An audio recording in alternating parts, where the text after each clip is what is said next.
Hi viewers, welcome to FBTV.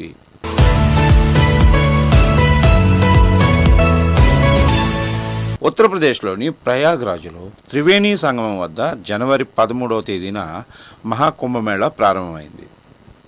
సవ్యంగా సాఫీగా జరుగుతున్న మహాకుంభమేళాలో ఒక్కసారిగా తీవ్ర విషాదం చోటు చేసుకుంది. మహాకుంభమేళాలో తొక్కిసలాట జరిగింది. మౌని అమావాస్య సందర్భంగా ఒక్కసారిగా భక్తులు నది స్నానానికి పోటెత్తడంతో తొక్కిసలాట జరిగిందని తెలుస్తుంది. అసలు మౌని అమావాస్య అంటే ఏంటి?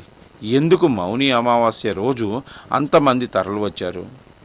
మౌని అమావాస్య ప్రత్యేకతలేంటి? అసలు తొక్కిసలాట ఎలా జరిగింది అనే విషయాలు ఇప్పుడు చూద్దాం.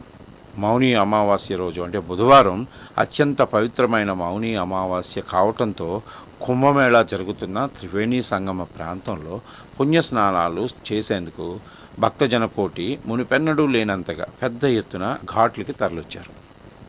గంగానది ప్రవాహం పొడవునా ఎక్కడైనా స్నానం ఆచరించేలాగా స్నానాల ఘాట్లను ఏర్పాటు చేసింది అక్కడ ఉత్తరప్రదేశ్ ప్రభుత్వం. త్రివేణి సంగమంలో పుణ్య స్నానం చేస్తే సకల పాపాలు తొలగిపోయి పుణ్యం లభిస్తుందని భక్తుల విశ్వాసం.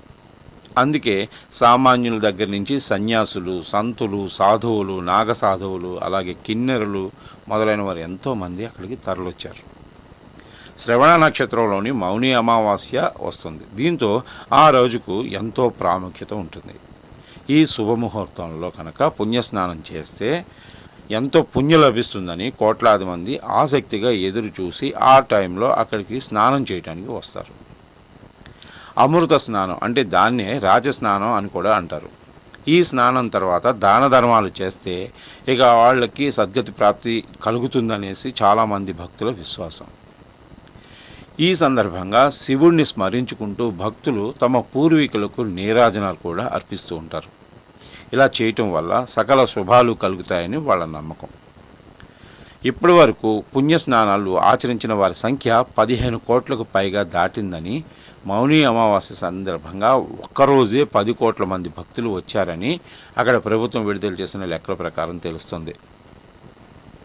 మౌని అమావాస్య సందర్భంగా స్నానం చేసేందుకు మహాకుంభమేళాకు భారీగా భక్తులు తరలిరావడంతో తొక్కిసలాట జరిగింది. మౌని అమావాస్య బుధవారం తెల్లవారుజామున జరిగిన ఈ ఘటనలో సుమారు 30 మంది మరణించినట్టు తెలుస్తుంది. చాలామంది గాయపడినట్లు సమాచారం ఉంది. అయితే మృతుల సంఖ్య, గాయపడిన వారి వివరాలను ప్రభుత్వం అధికారికంగా వెల్లడించాల్సి ఉంటుంది. క్షతగాత్రులను చాలా ఆసుపత్రులకు తరలించి చికిత్స చేయిస్తున్నారు. దీంతో NSG కమాండోలు రంగంలోకి దిగి సహాయక చర్యలు చేపట్టారు. మౌని అమావాస్య సందర్భంగా 10 కోట్ల మంది భక్తులు వస్తారని అధికారులు ముందే అంచనా కూడా వేశారు. దానికి తగ్గట్టుగా భారీ భద్రత ఏర్పాటు చేసినా కూడా ఊహించిన విధంగా తొక్కిసలాట చోటు చేసుకుంది. భక్తుల తాకిడికి బారికేట్లు విరిగిపోవడంతో ఈ ప్రమాదం జరిగినట్లు తెలుస్తుంది. మహాకుంభమేళాలో తొక్కిసలాట జరిగి చాలామంది మృతి చెందిన నేపథ్యంలో కీలక విషయాలు వెలుగులోకి వచ్చాయి.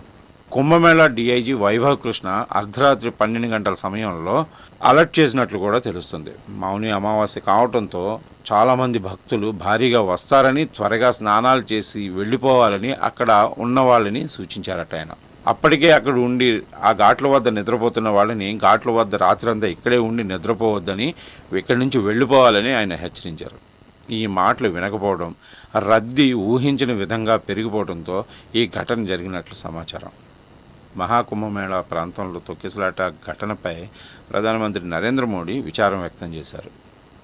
క్షతగాత్రులు త్వరగా కోలుకోవాలని ఆయన ఆకాంక్షించారు. ఆయన సీఎం యోగి ఆదిత్యనాథ్తో ఫోన్లో మాట్లాడిన విషయాన్ని కూడా వెల్లడించారు. బాధితులకు అన్ని విధాలుగా ప్రభుత్వం సాయం అందించేందుకు స్థానిక యంత్రాంగం నిమగ్నమై ఉంటుందని చెప్పారు. Thanks for watching.